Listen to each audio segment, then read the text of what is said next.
Well, welcome to this show, Mirages. So the show, I guess, is essentially about what it is to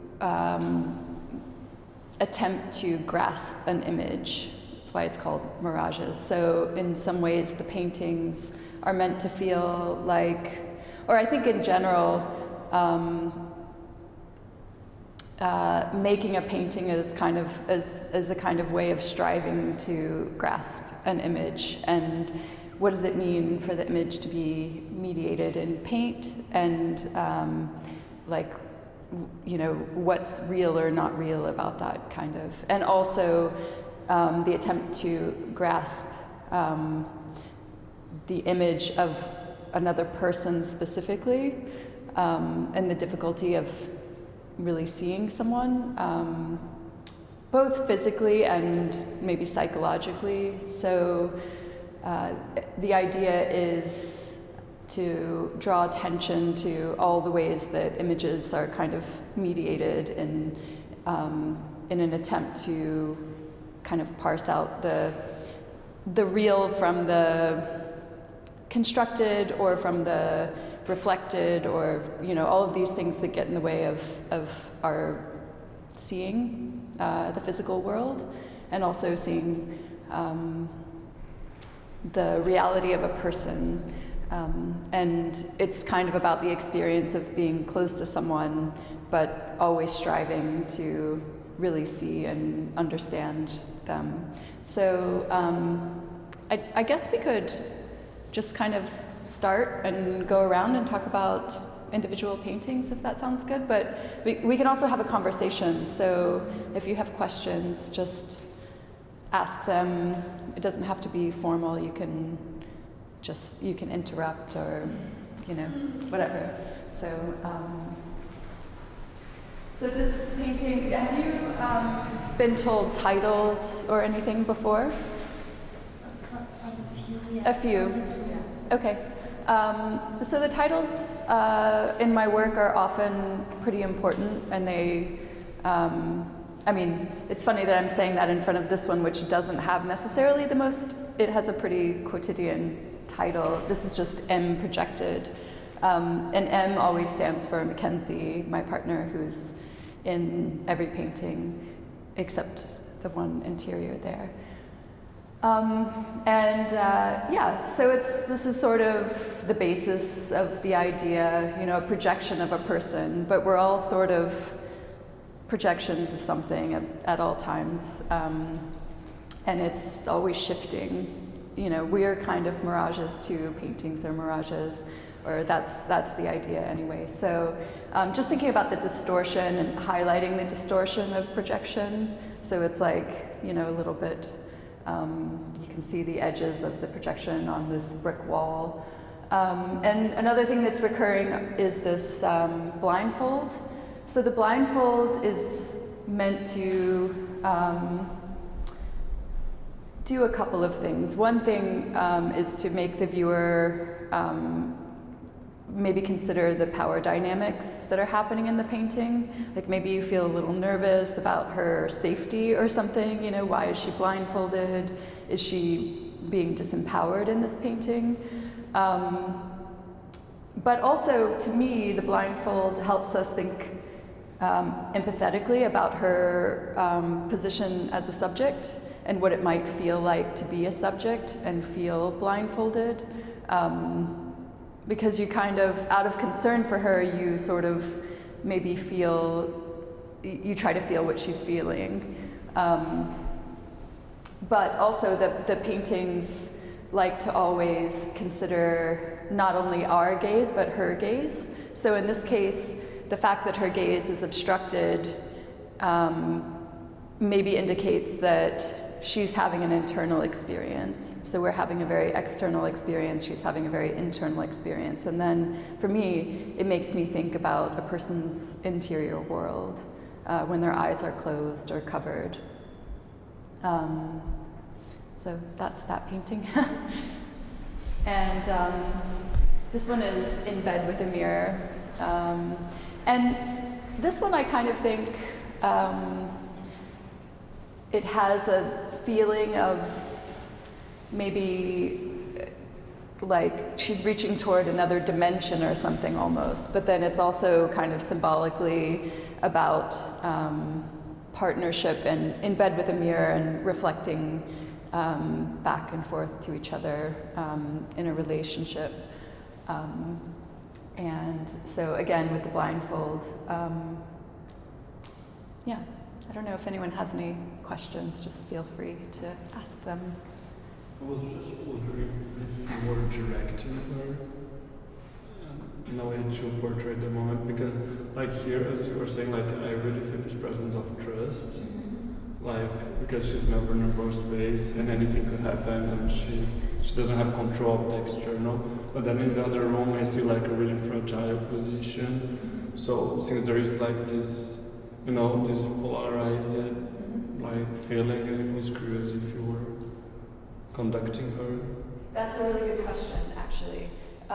So in my work, the medium and large paintings are meant to be very obviously constructed, and so they're very collaborative with her, and she sort of participates, and we move around in different ways, and she gets, you know, bright light shined on her face, and, you know, she does all of these things in service to the painting, whereas the small ones have this sort of quiet voyeuristic quality to them because they come from photographs that I sort of take without her knowing a lot of times, and so she doesn't really know she's going to be in a painting in the small ones, and they have a very different kind of feeling and also a different ethos, and they kind of speak to different kinds of experiences of looking and also different experience of subjecthood.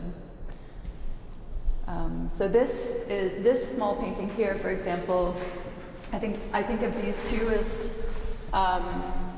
connected because her gesture is kind of mirrored in these paintings. So maybe this is like, you know, a different place in the multiverse or something. But I also think it's kind of a silly and strange painting. So this painting came from a visit to Venice, and I just was observing her. This really happened. She was really just staring for a few minutes at this like kind of cheap reproduction of this like scene in Venice, and I thought it was so funny for someone to give so much attention to an image like that that's not even, you know, as a reproduction of a kind of funny image, but and you know, I'm so interested in looking at the looking, so I was sort of looking at her looking and kind of thinking it was funny. But it's also just a strange image because you're not sure what she's doing. It's like she could be masturbating, or maybe she's peeing. It's like this is a little velvet chair here, but some people have thought that it was maybe a toilet or something, which is like pretty strange. Like, is it a bathroom? But this is a flat screen TV, which becomes this strange, mysterious, reflective surface. You know, it's always the ugliest thing in any room, but here it has this sort of mysterious presence. Yeah, so this is hotel prop. And hotel, like she's propping herself up, you know, on the wall, but also maybe she's a prop in the painting for me. And also maybe this framed image feels like a prop, like a set piece or something. This one's called Shared Warmth. And I actually made this painting for her after her cat passed away. And this was a photo that I took. It came from it's very much changed. I changed her clothes. We really have this kind of fire pit in our backyard, but it doesn't have these stones, and it's sort of uglier in real life. But this really did happen in our backyard, where she would just sit there in the sun with a fire, and her cat would sit there with her in a little sun patch. And And I like to think about light and warmth and these things a lot, and what light does to our perception, to the way that we interpret a moment. You change the light and you change the way that you read something. So my work really focuses a lot on the effects of light and the way that it mediates our experiences.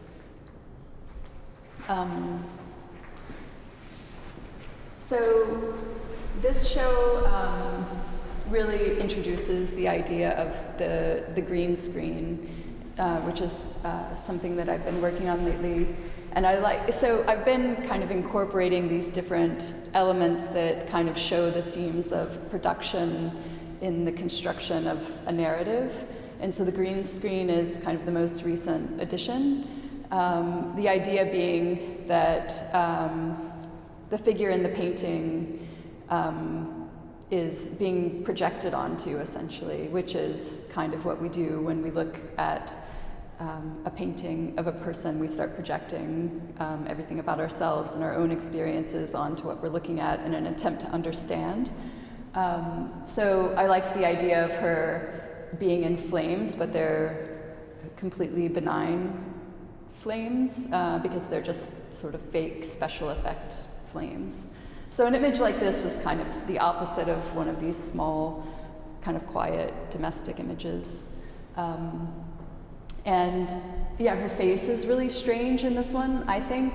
It kind of doesn't really look like her, but one thing I like about her as a subject is that she has one of those faces that really looks different from different angles and different expressions. Like, she can really look like a different person, and it can be, and I'm trying to express this feeling of the difficulty of grasping even what someone really looks like, you know, that sort of always changing thing. So her face is like, it's almost like the features don't completely settle in place, you know, there's something a little bit like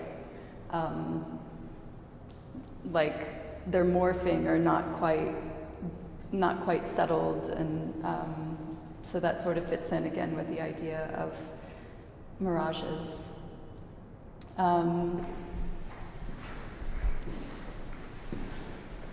I feel like this one has a particular kind of mirage-y feel. The paint somehow feels a little bit ephemeral, and even though I'm interested in the idea that oil paint can feel ephemeral because it's so long-lasting, so it's interesting for it to feel kind of shimmery and not locked in a way. So that's something I enjoy playing with in my work. This is the only painting that she's not in, and it's also the only painting that I am in. This is my silhouette here. But it's a painting where it's hard to grasp anything that's really in the painting. You see it as an interior with like lots of stuff, but you can't really tell what the stuff is, except maybe this light fixture is pretty clear, and maybe you can clearly read this as a mirror, but everything else there's just a kind of combination of reflections and shadows that don't all the way define anything. I think the idea of not being seen is something that you try to break it at a time, or no? Because even though you say you are there, like you have this lack of identity and have only the shadows, so like in the other paintings you are the one who is the voyeur, who is looking at it, but you're never being looked. Yeah. You know what I mean? It's something that you feel uncomfortable, like... Yeah, I think it is in my real life something I'm a little bit uncomfortable with. So it's like, I think I naturally position myself as the seer. And yeah, I often, but it feels unfair to be completely, to write myself out of the equation, because I'm always there, you know. My presence is there with her, so sometimes I'll put parts of my body in, or I'll enter into a reflection or something, but I'm not usually there unless you see me in a mirror or something, because it's really about the experience of what it is to be looking, and you know, you go through life not seeing yourself, you accept in glimpses and reflections, so.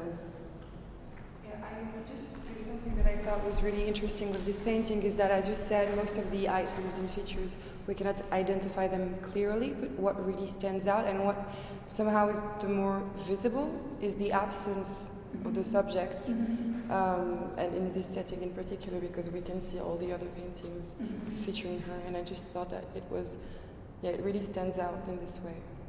Yeah, it's a little bit the reverse of the experience of the other paintings too, and also the reverse of the act of painting her over and over again.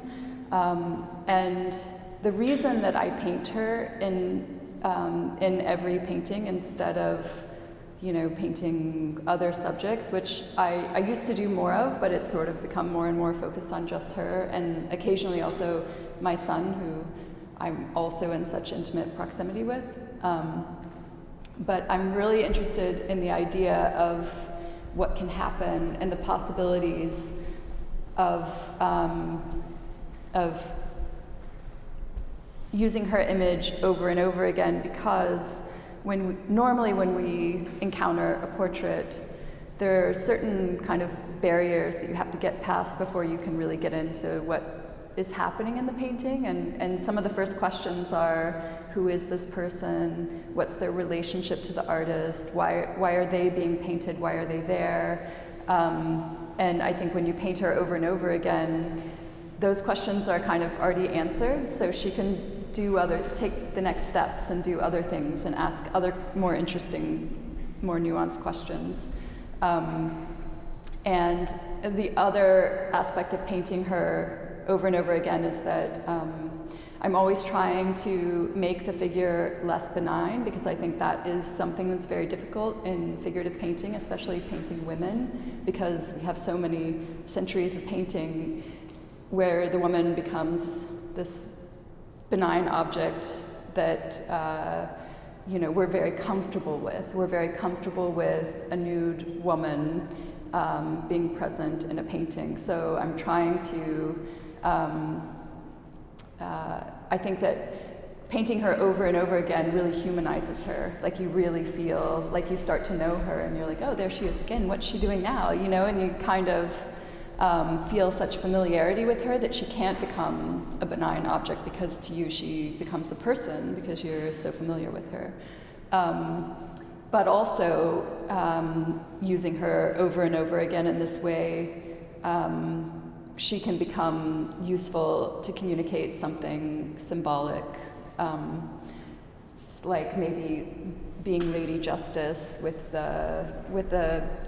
or just speaking about ideas about the gaze, or seeing and existing in subjecthood. So she kind of can operate in both ways once the questions of who is she and what, where does she come from, once those are set aside, then I think just like a lot is opened up in terms of what the paintings can explore.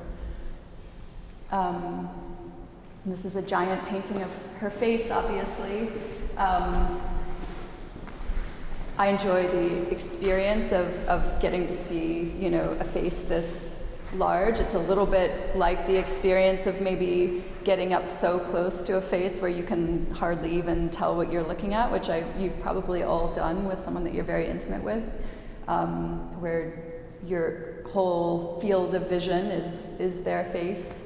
So it kind of is a little bit about that feeling, but it's also really about getting to enjoy the physicality of the paint. So the paint, the experience of looking at the paint is very different in person in the large paintings versus the small paintings, and that's something I think that I think of it as kind of almost a reward for people who make the effort to come to see the work in person, as opposed to looking at a digital image where there becomes this thing. There's kind of this sameness between a small painting and a big painting. It's very hard to understand the way that the paint feels in an image. They kind of read very similarly. A lot of times people look at images of my work and they can't understand the scale. They don't know if it's big or small. But when you're here in person, it's very clear that the large paintings have a very physical presence. And I really think of large paintings as something that you read with your body. You really feel the paint. It's almost like being at the theater in the presence of a stage or something. You know, it's just the relationship to the body is very different. And then I feel like the small paintings you really read with your eyes, and it's more of an internal sort of, almost like reading a story would be or something. You go in with your eyes and into your head about it, kind of. It's like a quieter, more internal experience. And here she's lifting the blindfold. So she's kind of rejoining us. After having the blindfold on, she's decided to, look and see who's out here. So it just shows that, she's also curious about us and wants to, make this connection. Being able to focus solely on her as your subject, do you as an artist feel that like your style has changed, or you have grown, or kind of, I don't know, even just like the technique of like really seeing and applying the paint and not having to maybe go through kind of these unnecessary, maybe awkward steps you would with someone you have never met before, or you don't have as close a relationship with. Have you noticed that your style has changed? Or that's interesting. There is something about the fact that she's so comfortable being my subject, and also she's a very good subject because she has a sort of like exhibitionist quality. She's a performer herself, and she's a public figure. So she very naturally performs in the large paintings, and she very much enjoys being the subject, being looked at. If the roles were reversed, it would never work. It would just be like, stop, like, get the camera away, or don't look at me, or I would never be able to do it. But for her, it's a very pleasurable experience. But she's so comfortable that she doesn't mind being portrayed in a way that might be unflattering or silly, or she doesn't need to feel like she knows how I'm going to make her look, or she's never like, oh, why did you paint those folds in my stomach? Or she's just very comfortable being a subject in this way, and I think that has given me a lot of freedom because I know that so well that I don't have to second guess the way that I paint her. So then I can just be really free with the paint and the way that I paint her, and I don't have to worry about how she looks and if she'll like it or something, which is something that sometimes that's a hurdle with other subjects. Right. This is another strange painting. Raise your hand if you can even see what's going on in this painting, if you feel like you were able to read it. Almost no one, most people not. So especially from far away. So the large paintings, obviously, they're very legible from a distance. And the small paintings, a lot of times, you kind of don't know what they are until you get close, which is, again, the idea of a mirage or something, but it's a little bit the opposite of a mirage, because with the mirage you get close and it disappears. But this is in/as nature, and I can show you. This is her back here, and that's the top of her head. That's her shoe, her croc, and she's picking up a shell. So you're looking from above, and then this is just on a beach, some driftwood and some prints in the sand. And one thing I like about this image, and one thing I think about a lot is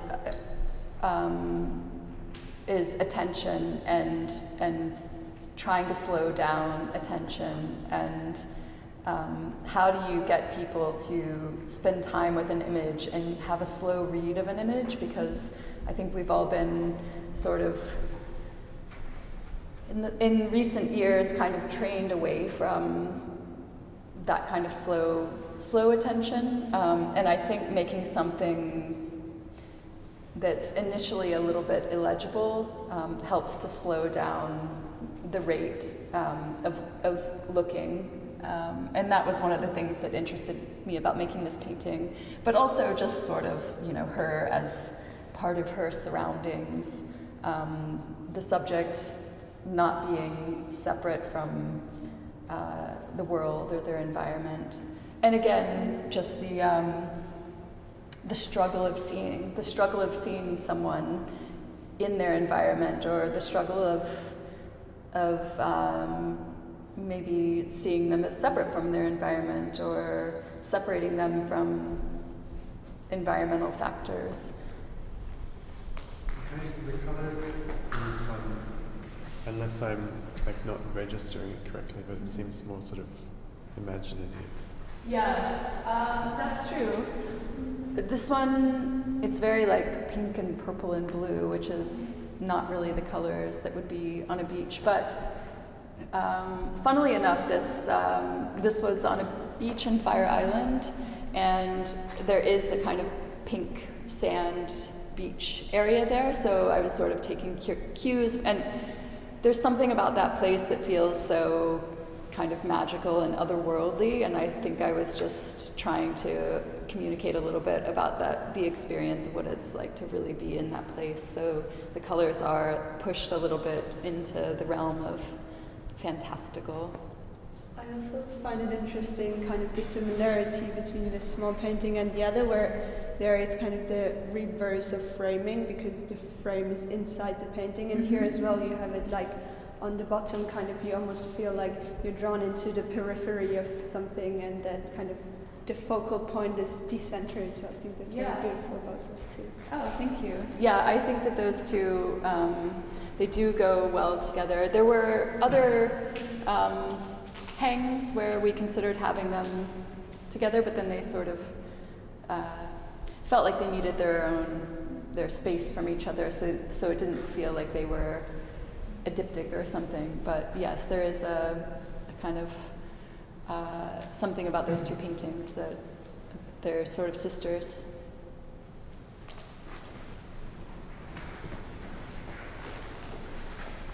This one is Unloading Glance, and yeah, she's literally unloading the dishwasher. So, I always like to include at least some kind of domestic scenes, because the paintings do speak to being in close proximity with a person.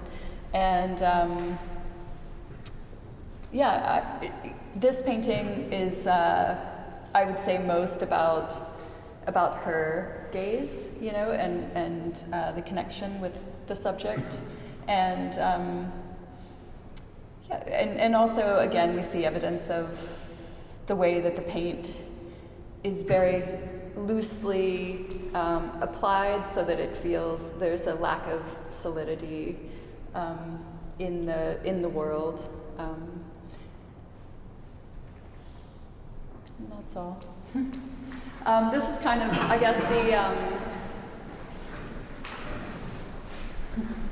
this is the I think cornerstone piece of the show. It's actually the first idea I had for this show, and this painting is called Here for You, and it's just about subjecthood. And so she's lying here, prostrate and incredibly vulnerable on this table, and she's here for our consumption, essentially. And there are some art historical references. Be curious, because I know that there are art history people in the room. Does anyone have art history ideas when they look at this? What's that? Olympia. That's interesting. I sort of think about the kind of the more surgery paintings, this sort of trope of dissection of her, but I also think of her as, this is not art historical, but as the magician's lovely assistant who's being sawed in half, which is, why there's this sort of gap in between the two paintings. but yeah, so when you look at this, it kind of at first might seem like it's a clinical environment, or you're not sure. It's like, is she dead? Is she alive? Is she okay? Is she about to have her organs stolen? Like, what's going on? But then you kind of see like these clamp lights and different colors, and it's like, oh no, I think it's something theatrical. This is like, maybe she's a performer. This is something staged, and yeah, it looks pretty harmless. There's this kind of dopey green screen that's like completely ineffectual because it doesn't even take up the painting. It's just sort of drooping in the background.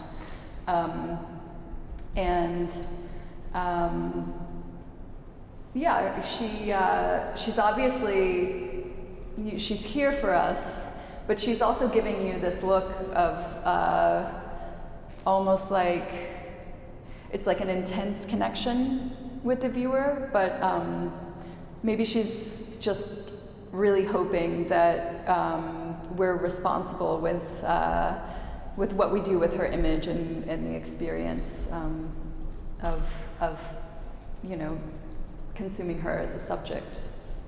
I found it really interesting how it was divided, because I was looking at her face and it really got me in a way like as she was almost having a premonition of what's gonna come afterwards, you know what I mean? And this idea of exposing her body and everything. So it was like, it was really intense. For me, when I got inside of the room, it was really intense to see like this fragmented body. And did she know that would be like a two canvas painting? Yeah, she knew. Okay. Yeah, in all of the large paintings, she's very much in on what's happening. Like, we talk about what we're trying to portray in the painting, and they're collaborative in the way of, changing poses or facial expressions. Or I'm really interested in the idea of like a kind of collaborative musedom. And she, like I said, she's a performer, she's a musician, so she writes songs about me also, so it doesn't feel one-sided or like she's being used. It's kind of, and we talk about our work a lot together, and exchange ideas and things like this, which I think is something that's maybe been a little bit lacking in the history of art. A lot of times portraying a figure in painting has been one-sided and just about taking from the subject and using the subject, but I like the idea of it being collaborative and more of a two-way experience. Can you talk a little bit more about the cowboy boots that I see? Yeah. I like the cowboy boots. She really does wear these cowboy boots all the time. We both actually, we have like a whole wall of cowboy boots in our house. We both love cowboy boots. But I think that they just help her keep her power in a way, because you kind of like don't really want to mess with someone in their cowboy boots. Like, she could still like, come at you if she feels threatened. So I think it's about me, like, helping her keep her power in the painting. Regarding the title, I was wondering, as you were speaking, who is actually experiencing the mirage? Is it you? Is it us? Is it her? Yeah, I think it's all of us. I think we're all grasping to get a hold on an image or the meaning of an image, or trying to grasp the reality of a person. So it's really about that experience. But I think I think paintings, like I said, I kind of think of paintings as mirages, but people as mirages also, in a way. You think that you know what you're seeing, but you kind of never really know all the way, because we're all in our own bodies having our own experience, and all we can do is look at everything from every angle to try to combine as much information as we can to make a judgment about the reality of something or someone. And so it's kind of about that. But also, all of these paintings are meant to invite your projection, and so it speaks about those things, but I'm not in any way trying to condemn the idea of projecting onto an image or a person. In fact, I think it's an essential part of understanding. So they invite your interpretation, your projection, your own experience. And so I think that's why I try to keep the images somewhat mysterious so that you can have your own experience with them, because I think that's what's nice in painting, is to bring yourself into the experience of the work, of looking at the work. Does this relates to the use that you have with the green screen? Because if I think about the green screen, I think about a tool maybe for cinema or videos. You have a certain landscape or a scenario. In this case, since you want to delete what's behind and just you have your own perspective on the painting. Is that something that relates to that? Yeah, I mean, I think the green screen, obviously I'm not really using the green screen in any real way. It's just a kind of reference to this idea of creating special effects or creating other worlds, projecting other worlds onto something that wasn't really there. So yeah, it's a very open-ended way to talk about that.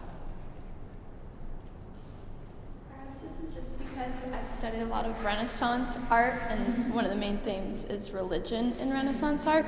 But I didn't know if also I feel like this piece, and then also the one with the fire, I'm getting tones of, I don't know, Christ, Definitely. his death, or I don't know, I was interested if you thought about that It's too. definitely in there. I definitely, I mean, it's kind of just funny to me to have that be an element. Right. It's not meant to be anything central to the work, but I also think that I like to imbue all the paintings with things that feel at least vaguely art historical, because painting is, you're just so tied into the entire history of painting when you're working in oil paint. So it's kind of fun to include these little threads to show that there is some continuity between our world and the worlds that have come before us. But yeah, I think that is definitely in it. I also think this is a little bit like the death of Marat, the hand, the way it, I think you could see, depending on your art history experience, you might see different paintings in all of them. Mirrors are very much something that's been used a lot over time. And yes, the Mackenzian Flames definitely has a religious iconography kind of vibe to it, for sure.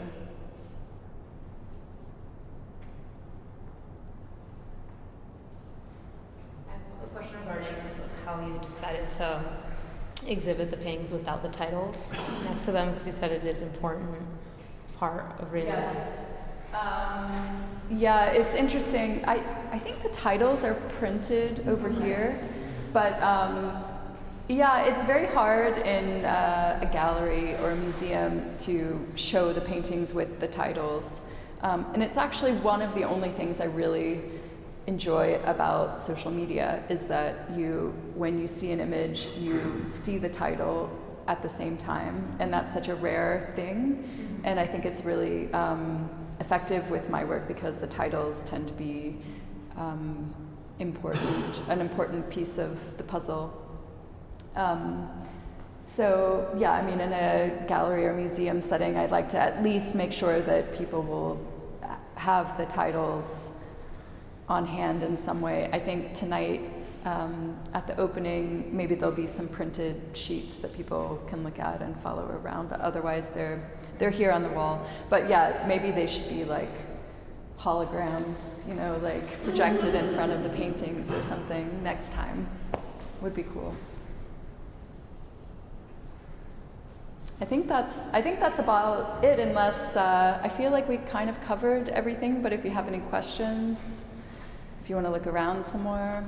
Thank you so much for sharing. Yeah, thanks for being here, and good luck to everyone. I'm sure you all have bright futures. Any like inspirational or wisdom for artists, young artists who maybe want to someday come to Italy and also have their own exhibition? How you got here? Kind of. Yeah, I would just say follow your own arrow and be patient and focus on your work and try to tune out everything else. And I mean, for me, I painted in my studio with no one caring about what I did for a really long time before anyone really did care. So you have to be able to have faith in what you're doing and stay interested in what you're doing. And you know, I was making figurative paintings for a long time at a time when it wasn't really what people were really interested in. But I didn't care. I still worked in that vein. And so I would say just follow your own interests. It just felt interesting when you said patient, and then the brushes, they're really long. Yeah. And then I was just wondering, like, if it's something that you developed through time, or since the beginning already had the strays that it brings like sort of movement.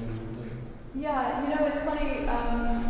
This way of working feels really natural to me, and I when I was very young, I painted in a very brushy, like as a teenager, like more like this actually.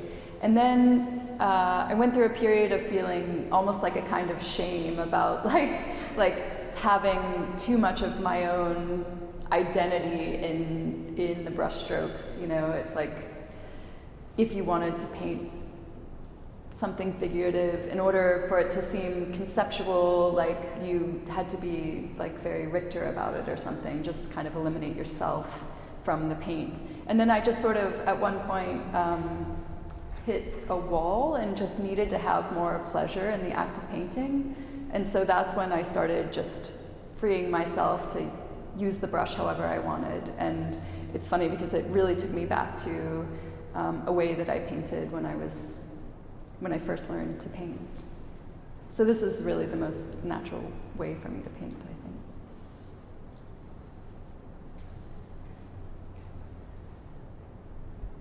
think. Thank you, everyone. Thank you.